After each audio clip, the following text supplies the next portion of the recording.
Welcome to the Felt Dyslexic Artist Interview. My name is Liz Buckridge.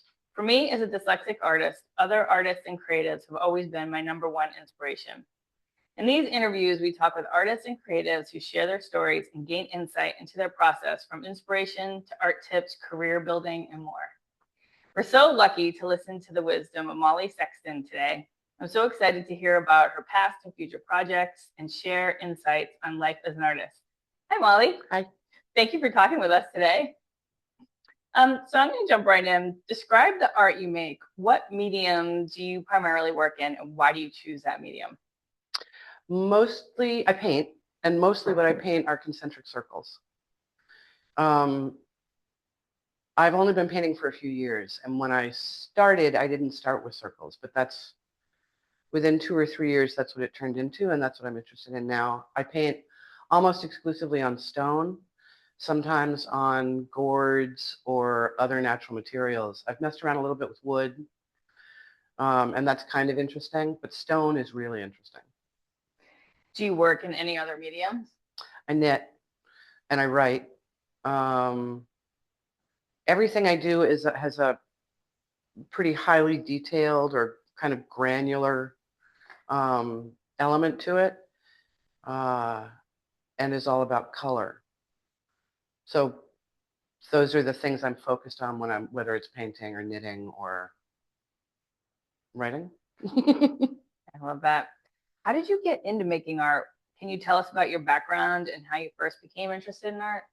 So I grew up, my mother's first husband was an abstract expressionist painter. So I grew up in a household that was full of art and always full of music and always full of artists and creative people. And then I spent most of my adult life working in a way that supported artists and creative people. I was a project manager for a high-end garden designer for a long time. And I've been a grant writer for 25 years, often in the arts, but not exclusively. So everything I was doing was geared toward amplifying somebody else's product, right? And then in 2017, both my parents died, about 6 months apart. My father died in the spring, and I woke up in the middle of the night remembering this jar of machinist tools. My dad took everything apart and put it all back together. He was a tinkerer. And I wanted this jar of tools, and so I fetched it and I put it in the middle of the dining room table for about a week. And then I thought, what would happen if I used the implements in there, these dental tools and these tiny brushes and these machinist implements, to paint? I don't know where the idea came from. So I went out in the backyard and I dug up some rocks and I got some paint out of the basement and I started messing around. And really what I needed was to sit still. So I started making dots and then dots around them. And very quickly I was making mandalas, and I was doing it 5 or 6 or 7 hours a day. And I did it for weeks. And they started to get interesting, and then they started to get beautiful, and then people started to want them, and then suddenly I was doing them all the time. So it came out of grief and a needing to sit still. And the thing about the mandalas and the fact that I was using these, I wasn't using brushes, I was using toothpicks and dental tools, is that each dot was a deliberate action, right? And in a mandala, you start in the middle and you go out like this. And as long as you honor the pattern that you are building, you're not following a pattern, right? You're inventing it as it goes, and everything you do is a reaction to the last dot you've made. So it's almost like each dot is each breath. Like I understand the sort of monk's practice of mandala building in a way I never thought I would. So that's what I started with. Wow. Okay. I was going to ask you how you got into your specific style, but I think you answered that. What themes or subjects inspire your work? So I worked on the mandalas for a couple of years, and then I started to wonder what would happen if they were freer and less formal. And so I started to mess around still with circles, but in ways that were more organic and less formalized. Ask me the question again. So like what inspires your work? So what I quickly figured out about the concentric circles is that what they look like are ripples. And what ripples imply are contact or resonance, like sound waves or motion waves in water or impact. And so I think a lot about capturing a mood in color, proportion, and this sort of vibratory, making a vibration something you can see. Wow. So this question might come out of left field. I don't know. But it's something that's important to me because I'm dyslexic. Do you consider yourself neurodivergent or neurotypical? Neurospicy. I am one of those people who read an article and recognized myself in it in February was just before the lockdown, so February of 2020. I read an article about people who have something called aphantasia, and I realized that had been my experience my entire life. So aphantasia is the absence of any visual memory. My imagination isn't visual. My memories aren't visual. I have visual dreams because that's a different part of your brain. But I don't, if I'm looking over here, I can't picture your face. I can't picture an apple. I can't, there's no visual activity in here, and that sort of sensory, I'm not going to call it a block, but that also exists in several of my other senses. Like I have a friend who can read a recipe and she knows what it will taste like. She can taste it. I can't do that. I have a friend who told me once he could hear 4 tunes simultaneously in his head if they were all in the same key. I can't do that. But most people can, when they have a memory or they're thinking of something, there's a visual activity that happens with that. I don't have that at all. There was something else I was going to say about this. They think 2 or 3% of the world's population has a brain like this. And it's only had a name since 2015. There's scientific evidence of it reaching back to the 1880s, I think, but nobody investigated it or named it. It's been wildly validating to realize that the differences in my experience can be tied to something neurological. And it's been intellectually, it's been really ticklish, like to learn about it and think about it and see ways in which it influences what I make, who I am, all of these things in my life. I mean, I was in my 50s and then had this realization. Amazing. And the paintings really have that idea of capturing a vibration and making it visible is a lot about the aphantasia. The fact that I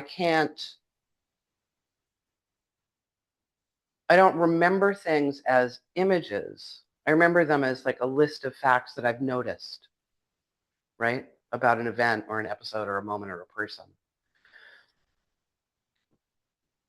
But my experience of that moment is the thing I'm trying to make an image of, if you get it. Like I have an experience, I have a moment, there's a feeling that comes with it, there's the vibe of the moment, right? I can't hang on to that and I can't refer to it in anything other than sort of a list of ideas about it or observations.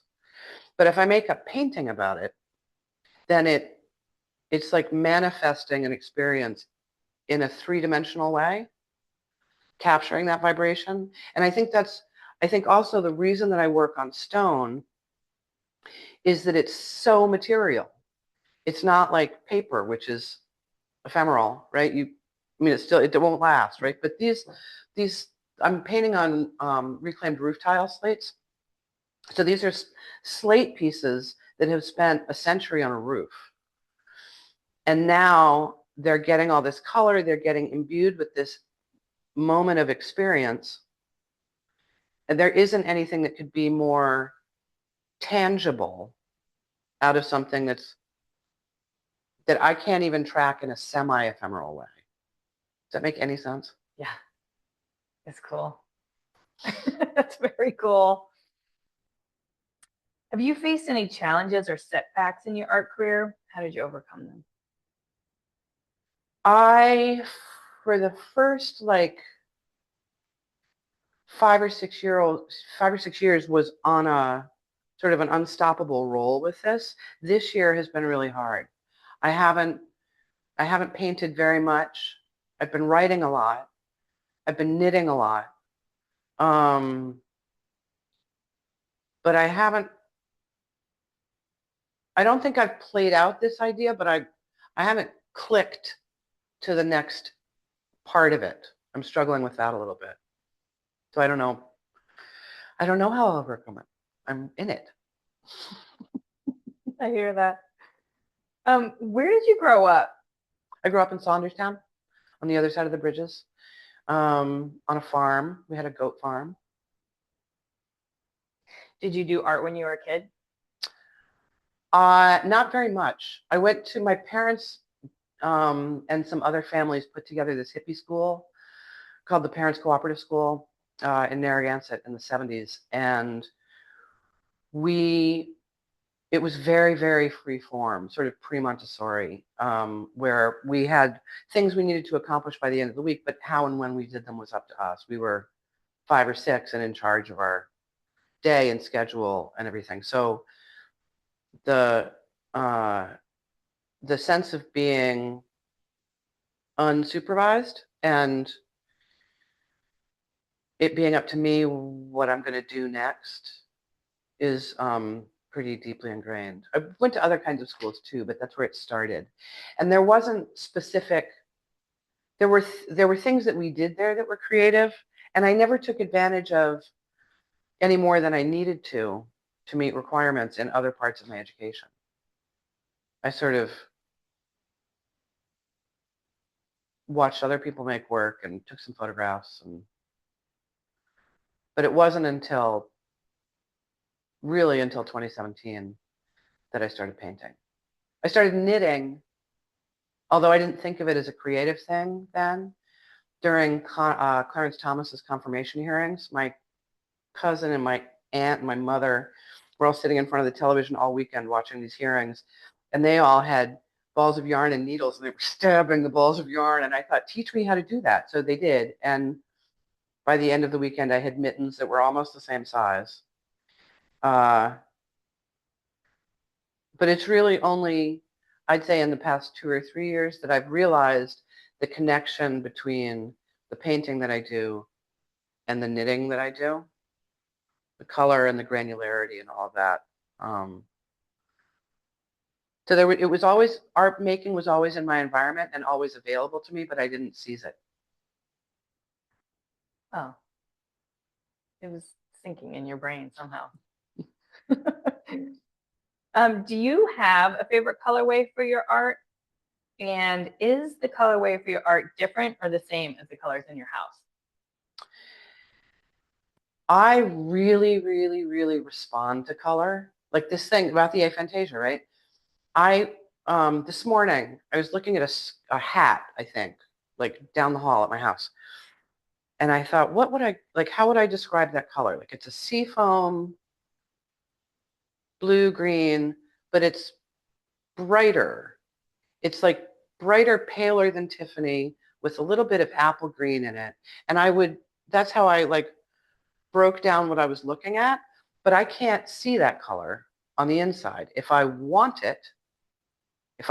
to see that color, I have to go make it or go out and find it. I have to wear the hat, right?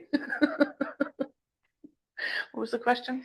Do you have a favorite colorway? Yeah, I just can't get enough color. And I really like things that are very subtle.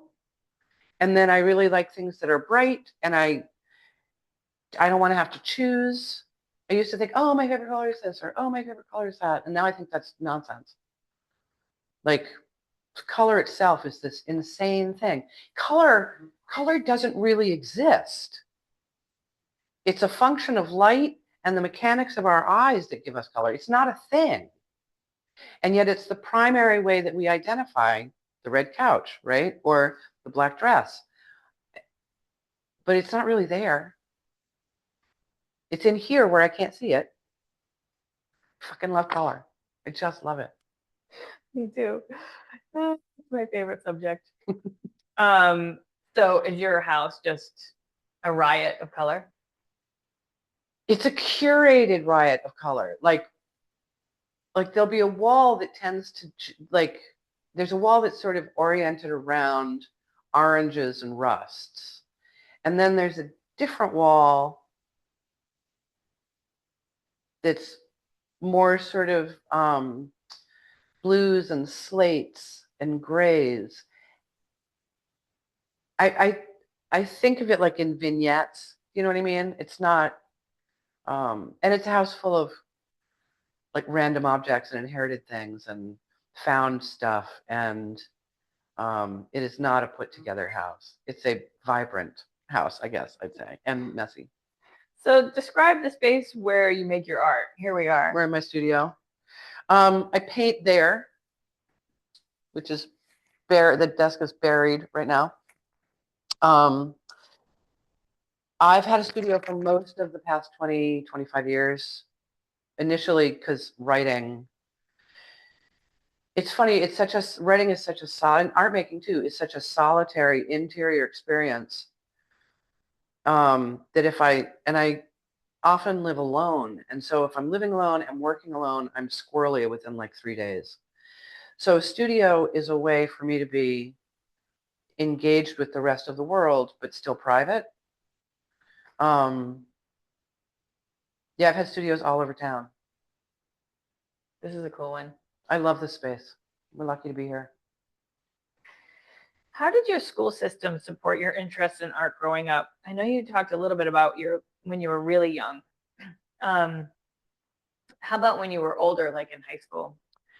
I took a photography class at RISD one summer when I was probably 16, 15, maybe. I think I took the bus up to it. I'm lucky. I went to intentional schools. I went to, the Parents Co-op or schools that were well-funded and focused on a sort of well-rounded, fully developed kid with time to explore ideas, right? Whether they were artistic ideas or intellectual ideas or mathematical. I mean, there were resources, right? But my schools always had a choir class or a music class, and so you went to it. But I enjoyed those things, but they didn't light me up. It was reading and literature and stories and words.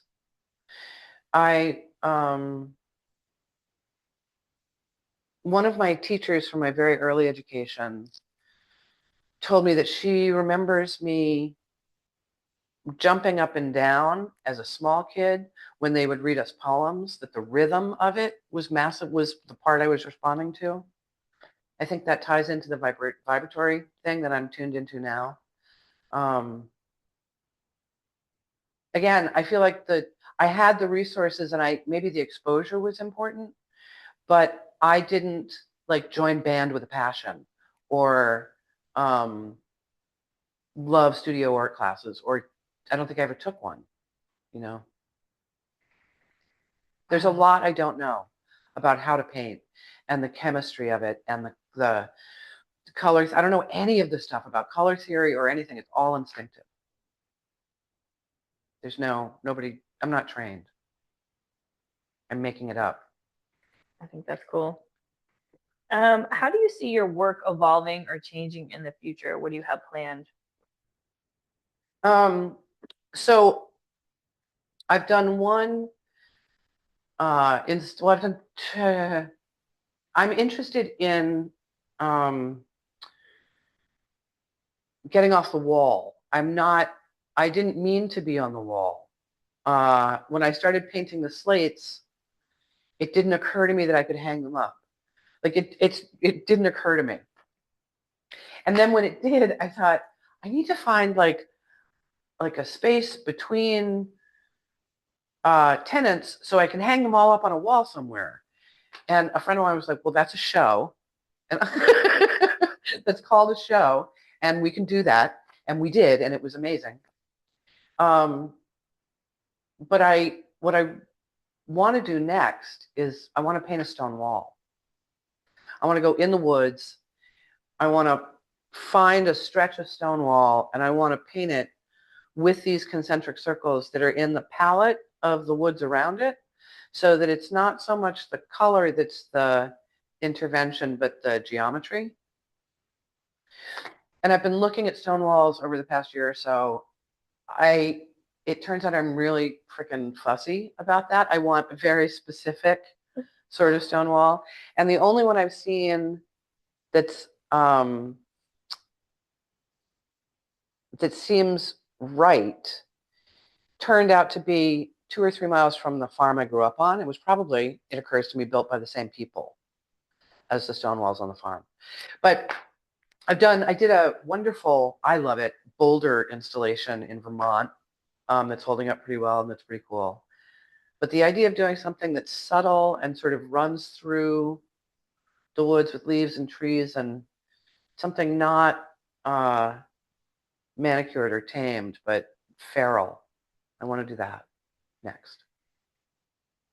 Wow. Is making art an emotional process for you or strategic? Entirely emotional, entirely intuitive. Can you walk us through your creative process from idea to finished piece?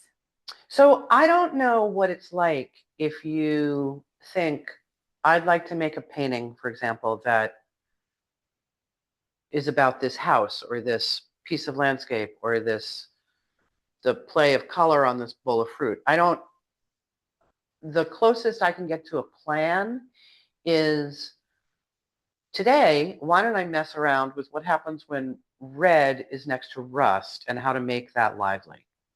Or what would happen if the circles bumped into each other but didn't overlap? Like what kind of energy would that communicate? And then I sit down and I mess around with it. And with both knitting and painting, nothing is permanent. You can paint over it or you can rip it out. Like you can, just because I start on one idea doesn't mean I'll follow it through. One of the things about the surface of the slate is that it has all this texture of its own.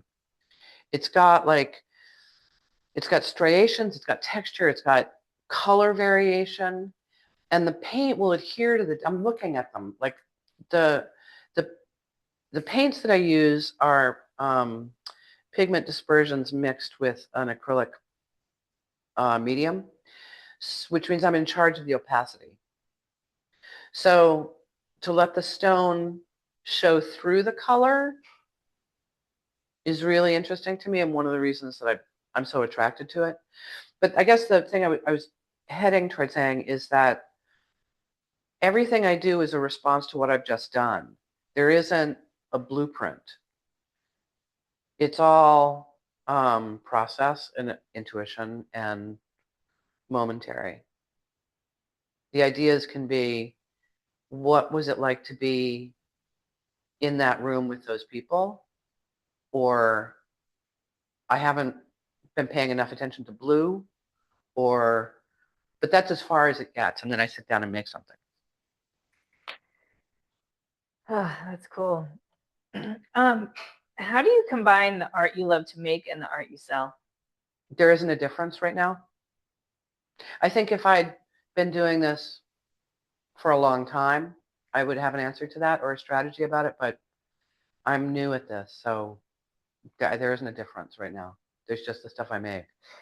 How do people find your art to purchase? They can reach me at the studio. I'm on Instagram. Um, I used to have an Etsy shop, but I haven't done very much with that in the past couple of years. Unless you really flog it, it kind of flounders, I think. Um, I do some craft fairs and shows, but probably reaching out to me directly or over social media is the best way. We'll put that information in the show notes. Can you share a recent project or piece of work that you're particularly happy about? So when we did the show, we did this amazing thing. We were talking about how the images, this vibration, this ripple thing. It's like a visual womp womp womp just to look at these things. So we took one of the slates, that one right there, the blue and purple one on the lower right. This one? Nope, on the wall. Oh, And we photographed it and we blew it up large, over 30 by 40, like 36 by 48. Mounted it on a piece of plywood, put some electronics on the back of it, and turned it into a Bluetooth speaker, which is about 3 inches thick and about this big, and is this large visual piece. We've done 2 of them now. And that was really cool. And I was calling it the Womp Machine. And then I thought, it's Bluetooth. It'll play anything I want. So I went around with my phone recording people I love saying the word Womp. And then I brought all these Womp clips to a friend of mine with a studio, and he mixed what we called Womp tracks and layered them and mixed in some splashy water sounds and some bells and distorted some of the Womps and made these Womp tracks. And then at the exhibition, we made a playlist of music by people I know and love, interspersed with these Womp tracks on this big speaker that was once a piece of stone. wow. That's a Womp machine, and people can commission them. You can choose any image you want, and then you can play any music you want on it. Oh my God. Yeah. That's very cool. How do you stay motivated as an artist? Working on that. I mean, I'm working on that. I don't have an answer for that right now. I hear you. Are there any other artists or creatives who have influenced or inspired your work? You know who I can't get enough of lately is Paul Klee. Like, I'm looking at it every day. I'm looking at something new of his and thinking, what was it like inside that brain? Like, the color is amazing, the spatial and geometric, it's just amazing to me. There's such a huge range in terms of color and those other elements. I just love thinking it all came from one person. So 1,000 people have inspired me in 1,000 ways to do 1,000 different things. But right now, that's what I can't get enough of. It's like chocolate. What advice would you give to an aspiring artist looking to pursue a career in the arts? I don't know. I didn't set out to do that. And I mean, I think if you work around things and people and ideas that excite you, then you'll enjoy your work. And if that's the arts, then find a way to be in that industry. And also maybe don't be I wasn't afraid to be the maker all those years when I was the amplifier. But it's very different on the other side of that. And I didn't realize how different it would be. And I'm glad I'm on the other side of that now, doing the other part. What is your favorite book, movie, song, or podcast? I listen to music all the time. I'm a big Deadhead. I see live music as often as I can. In 2003, my New Year's resolution was to see all the music. And I think I saw 100 live performances. I see live music all the time. It absolutely fuels me. And I'll see almost anything. But in terms of books, I listen to a lot of books. I listen to a lot of mystery books, a lot of murder books. And I listen to Jane Austen all the time. I listen to Jane Austen weekly. I can't really tell people to go read Jane Austen. Like, that's already, it's on the list, right? If you either do that in school or you're never going to do it. I read all the time. But a lot of what I read is nonfiction. And it's a quest for information.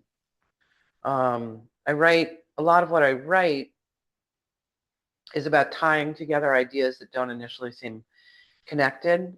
And so there's a lot of research that goes into, I don't know, learning about like Renaissance,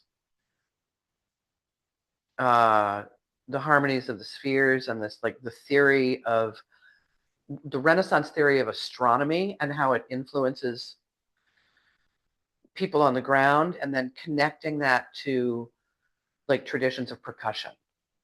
So when I'm reading for information, and I'm digging in on something, I'm scratching. I think, just like with working in the arts, read everything that's interesting. Don't, like, just because something seems weird or super niche, or I talk all the time, I talk about being in a deep geek about something.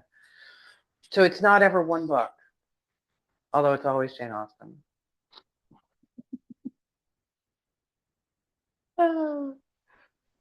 Is there a book? Well, I guess that's the book you recommend over and over again, a Jane Austen book. Is there another book that you recommend over and over again? I keep telling people to read Atul Gawande's book, On Being Mortal, which is about end-of-life care. I found that really interesting. I love anything John Berger wrote. I'm fascinated by him.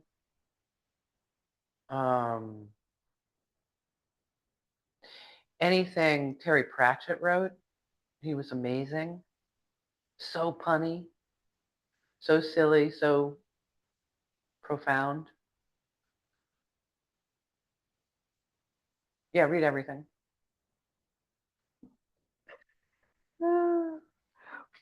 What do you want to talk about that I didn't ask?